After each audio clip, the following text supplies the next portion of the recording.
Hello, Happy New Year, and welcome to the Taylor's Discovery Deja Brew subscription video for January. This month we've sent you a bag of our house espresso pull. If you're not familiar with the term house espresso, it's typically used in specialty coffee to describe a sweet and chocolatey coffee that cafes use for most of their drinks. For us, the coffee that makes up pull changes throughout the year. So coffee is a seasonal produce and different countries harvest at different times. And so we always aim to have fresh coffee in our range, depending on what's been harvested, how long it takes to ship it over, and so on. So pull right now is a fresh crop coffee from Brazil. It comes from our long-standing trading relationship with Pedro Gabara, who we have been working with for over 10 years. Pedro and his family own two farms, Fazendas Pinhal and San Antonio, in the Sul de Minas region of Brazil. Because we buy so much coffee from Pedro, in order to make up the quantity that we need, this coffee is a blend of varieties from both farms. One thing you definitely need to know is Fazenda Pinhal has just been awarded the most sustainable coffee farm in Brazil for yet another year. They're now running on 100% solar energy for all of the farm's operations. The roast of the coffee we've sent you focuses on accentuating the sweetness and the body of the coffee.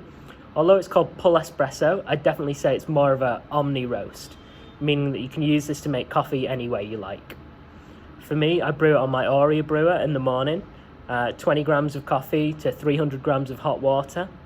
I split the 300 grams into 3 times 100 gram pours, waiting 45 seconds between each pour. So 100 grams, let it bloom 45 seconds, another 100 grams, wait 45 seconds, final 100 grams, and then it's normally done brewing like around 2.5-3 minutes, that sort of time. And then in the office we've got some serious espresso gear, so I'm going to brew myself a little flat white now. Or as Nicola would say, without further ado, let's brew.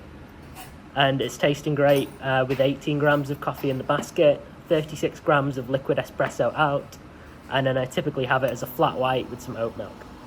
So if you've got an espresso machine at home, as long as you get double the amount of liquid coffee out to the dry coffee you put in, so a 1-to-2 ratio, somewhere between 25 and 30 seconds, you're in a pretty good zone.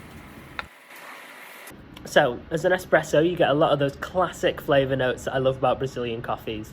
Lots of hazelnut, milk chocolate, caramel. It's got a heavy syrupy body, and because it isn't roasted dark, you only get just enough bitterness to balance the coffee really nicely. With oat milk as a flat white, I'm getting praline, pecan, milk chocolate. It's somewhere in between like a crunchy bar and a flake. So it's really sort of nice, chocolatey, sweet. And as a filter, as well as the chocolatey and nutty notes, there's also a bit of honeydew melon and some other yellow fruits hiding in there. So depending how you brew this coffee, you can get a lot of different flavours out of it. I hope you enjoy it. And we're about to receive 2 more coffees from Brazil, because it's Brazil season. And we're excited to showcase some producers that we've not worked with before. So stay tuned. And I hope you enjoy your subscription coffee this month. Thank you.